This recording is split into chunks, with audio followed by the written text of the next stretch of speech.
I like this one. I record my training and my body metrics to track my progress. I feel like this is a big one. Like people avoid, again, like leaning into just like, I want the results, but if I go all in and I don't get the results, like I'm going to get like disheartened. So I just won't record stuff. Yeah.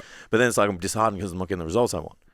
Like if you're not recording anything, how do you know you're making progress and how do you know what to change? You know, and then even training performance wise, like again, we talked about progression. We talked about, you know, challenging our physique, you know, challenging our bodies to change. Like if you're not recording your performance, you're not able to do that. And like, let's be real. Why did we all get into training when we started? Or why did we get hooked on training at the start? Progression. Because it's fun.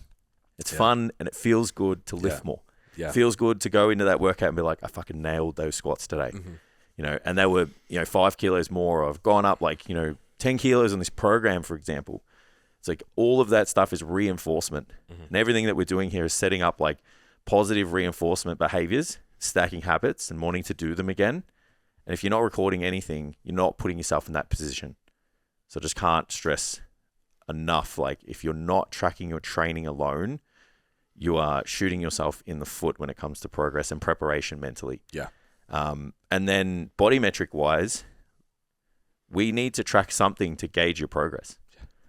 You know, I get it. Some people get frustrated with the scales. You know, there's a lot of things that influence it that we can't control, and that gets us down and shit. If you don't track them enough. If you track them enough... You get frustrated with the scales, you don't track them enough. Yeah, if you track them enough, you can get an average. Yeah. If you're consistent with everything else, they don't swing as much either. Yeah. You know, outside that time of the month for the ladies, but that's, you know, we still track that on a 4-to-4 cycle. So we always match the weeks to the weeks. Yep.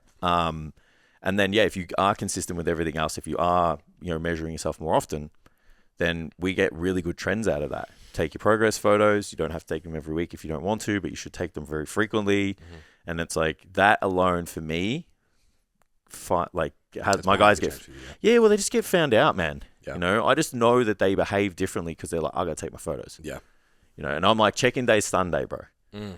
So if you act out on the weekend, it's going to show. I can see that, you know, and I didn't do it deliberately for that, but I know because when I checked in with my coach, I used to think like that. Yeah. So I was like, I got to have a good weekend. Yeah. You know, because I got to check in with Ben on Monday. So I know even just that alone. And then like, how fucking awesome is it to just see the change? Yeah. I don't know if you do it, but every now and then I just like, hey, this is what you used to look like. Yeah. And I'll just, I do it too, yeah. I'll just go and like, you know, pick like week 1 and week 12. And I'm just like, hey, this is what it used to look like. And then they're just like, holy shit. Because they never go back, you know. And I'm just like, aren't you happy? It's usually the weeks that they're like, I don't know if I'm really progressing. Yeah. I was going to say, I do that. And then I do, if I feel like, if you know, every now and then they just do a check-in and you're just like, fucking wow. Like, you know, when they turn that, it's like they've been in the groove long enough. And then you just see that 1 week where things just move so quickly. So then I'm like, hey, this is you. Yeah. And then, they're just like, fuck. You know, like, so, I just think you just can't leave things to chance when we're dealing with time, with effort, with emotion. Like, who wants to go into the gym and not know they're making progress? Yeah. I think with the body metric tracking thing too, I don't know if you have the same issue. At least twice, if not more, times per week, I'll read a check-in before I've looked at the average macros. And they'll score themselves a 2. I was snacky this week, or I fucking went out with my parents, or whatever. Yep. Whatever reason that they've given themselves a 2. Yep. And then you get down to the macro tracking. And I'm like, so did you not track properly? And you haven't put it in? Or are you delusional and this is a 5? Because your macro is fucking perfect for the week. Yeah. And you've just decided that because you had a feeling. One pizza. It's based on a feeling. It's not based on like... Yeah, and I could be like... And then you lost a centimetre off your waist, a centimetre off your hips, and your average body weight was down 300 grams compared to last week. You just like silent then? It's like, bro. It can work either way. Yeah. It's not always there to just...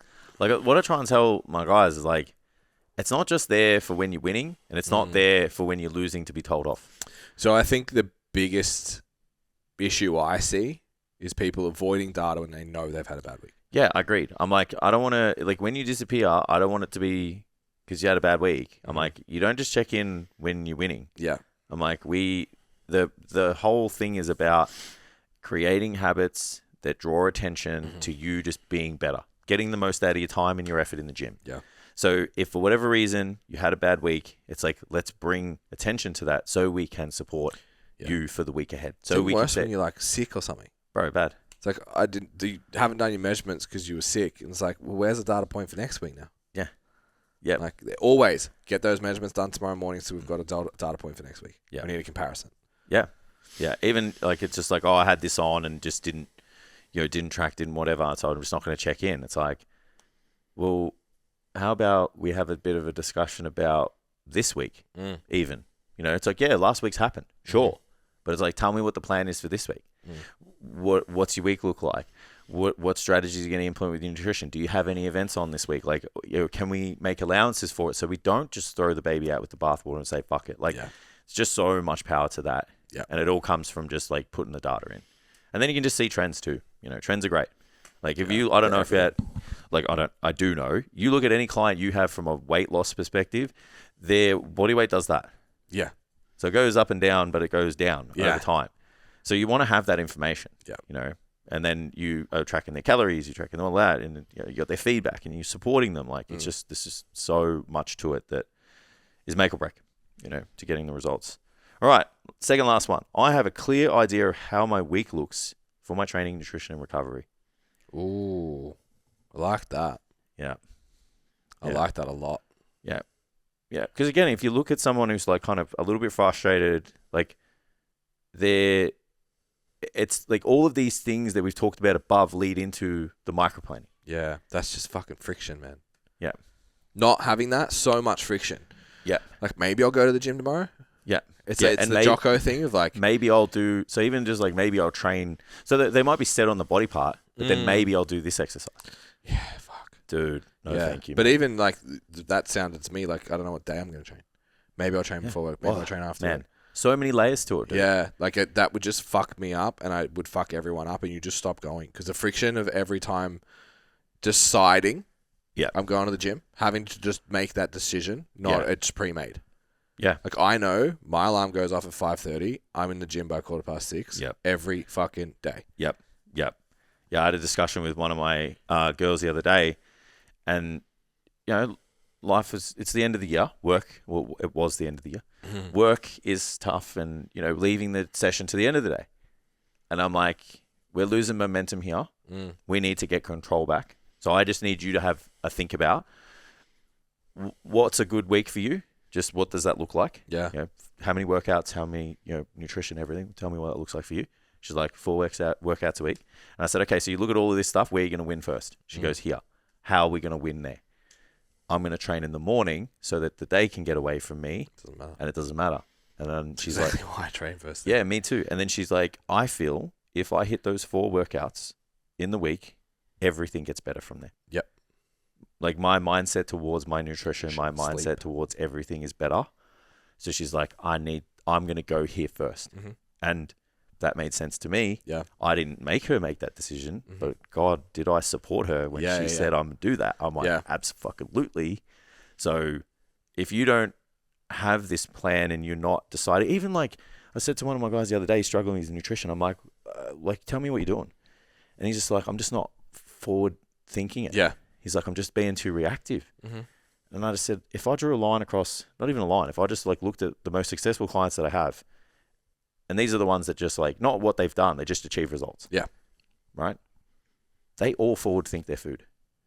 They don't meal prep for the whole week. Some do 3 days, some do this. They always forward think their food and they always have a plan B. Yeah. Because there's times when shit plan B is big. They always have a plan B. Be a protein shake in the car, this, that, or they can go to the shops and order, buy something that's just like, aligns with the goals, or just, order out or whatever. So I'm like, you need to create this schedule that is, your workouts are great. You're nailing that. Now you need to get forward thinking on your food.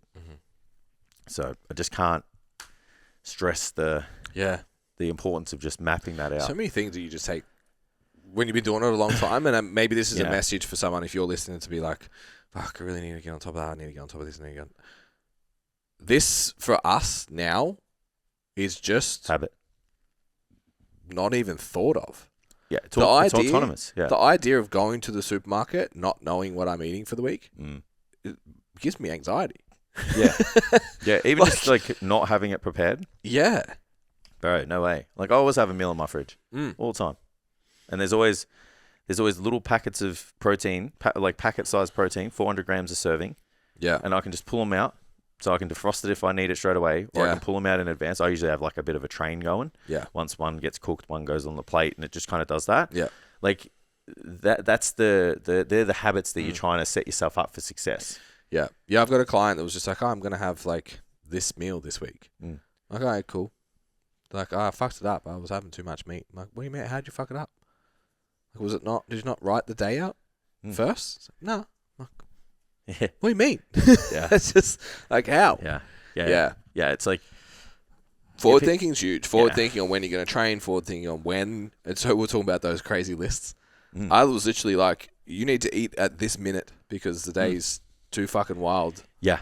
Yeah. I was actually just going there. It's like people sit, how do you have all these things on? You're so busy, and like there's no excuse anymore if people used to sit there and look at us and be like, I'll be working the gym. You don't work in the gym anymore. So I'm no different to your desk worker. In terms of like responsibility and environment. I can't just walk out to the gym anymore where people used to be like, oh, that's your excuse. But like we get it done because it's just meticulous micromanagement of the day, man. Yeah. And that's, I've said it in business. Like, it's like, how do you do all these hats? My days are literally planned out to the minute. And those, from my own training and goals perspective, I fit those into my days. Train at this time, eat at this time, meal prep at this time. Yeah. Just has to be done. Last one. I have confidence and belief my current approach will get me the goals I want. Yeah, buy-in's huge. Man. Yeah. Totally. If you don't think it's going to work. It's not going to work. Yeah, it's going to be pretty hard. It's not going to work. But then I say, if you set your goals, quantified them, because you want to build a strong body and get leaner, and then you got a program written for you that was to your training split, your skill level with things you had access to and your leverages and all that, your body type. Your nutrition was planned in a way that you could stick to and adhere to and eat some of the foods you still like to eat. You planned out your week. You knew when you were training. You knew when you were going to eat your food. What kind of buy-in would you have to that? Yeah, exactly. Be through the fucking roof. Yeah. So it's like 7 days of perfection that we talked about in the last pod. Yeah. Yeah. It's like do that for 7 days. And then more, as we say, do it for 7 days. If you can do it 7 days, do it for a month. Yeah. You can do that for a month. You can do it for 3 months. And you can do it 3 months. You can do it 4 months. And if you can do it for 4 months, you can, or 16, if you can do it for 16 weeks, you can do it for the year. Yeah. And then you are literally unstoppable in terms of the goals that you want to have. Yeah. It's like, yeah, sure. Like this was, kickstarting it or like just optimizing what you're currently doing. But then it's like, you want to finish, everybody wants to tick that goal and set a new one. Yeah. Like no one wants to just stop at, I've dropped centimeters off my waist. I've added centimeters to my arms and my shoulders, or for the ladies, like their glutes. Like no one ever just wants to stop there. Then they're like, well, what else could I do? What else could I have? So start with 7 days. Yeah. Or if not, and you're keen as shit, start by jumping on board the Strong and Lean in 16 program. You can get that at the website, submit an application, book a call with me. I'll work out if we're a good fit, sign you up the coach that you want if you don't have a preference. In 16 weeks' time, you can have all of those things. Yeah. If you can build that, even if you build those habits in 16 weeks, not only if you can get them going early. Yeah. If you fucking come out the gates that first 14 days. Yeah. Absolutely. It's over. Absolutely. And if you're already kind of, taking care of your own stuff, that's fine. There's nothing wrong with that at all. You can get a copy of the Strong Body Checklist on the website. Just put in your details. You'll get a copy of it. I'm going to spam you with some emails. So I'm just going to let you know about that now. Yeah, you're welcome. They're good ones. And you can tick the boxes on all those things and make sure that everything's kind of lining up for you. And that's totally fine as well. First one for the year done. Yeah. That's anything? Fun. Any passing messages? Anything? No, just on reflection, looking at my clients that are successful. Yeah. tick all those boxes. Yeah. And then looking at when I'm the most successful, it's when every one of those is ticked. Yep. More than even, it's actually, it's not more than important than results because that's what we do, right? But as important as getting the result is the amount of friction between you and progress. Yeah. Setting up all of those things reduces the amount of friction between you and your outcome exponentially. Oh, yeah. Forward thinking, tracking, database decision making, having a program, having your nutrition set up, having the right mentality, having the support. Friction's fucking not gone, but Jesus Christ, there's not a lot of it. Yeah. Yeah. Versus wake up in the morning, what am I going to eat today? What time am I going to go to the gym? Fuck, I didn't pack my gym bag. Fuck, what do I need to take? Just that alone. Yeah, absolutely. And then you get there. What am I going to do today? Oh, fuck, that machine that I like's busy. Yeah. I don't really know what to do. This exercise doesn't feel very good. Yeah. I feel fat. Yeah, I was going to say, even imagine putting the work in, but it's just not the work you need. Yeah. Being pissed off at the results you're getting. And not even knowing what the results are. Yeah. It's a feeling. Agreed. And not knowing how to fix them. Yeah. Yeah. So much friction that can be solved so simply that isn't more effort. Yeah, agreed. Yep. Yeah. Yeah. I've been trying to work out how to articulate that for years. It's not effort. For most people, I see people going to the gym fucking 5 a.m., 6 a.m., 7 a.m., 6 days a week. It's not effort. No, it's how you show up. Yeah, absolutely. So, yeah, nailed it all out for you guys. First one back. Thank you for starting the year, supporting us. Perfect opportunity to hit the follow button if you're new, or if you've been watching for a little bit and you still haven't hit the subscribe or follow button, please do so. Yeah, we'll find you, VP. Hit the share button, tag Ben and I, and STCfit, get the message out to more people just like yourself, and look forward to many more episodes in 2025. Thanks, guys.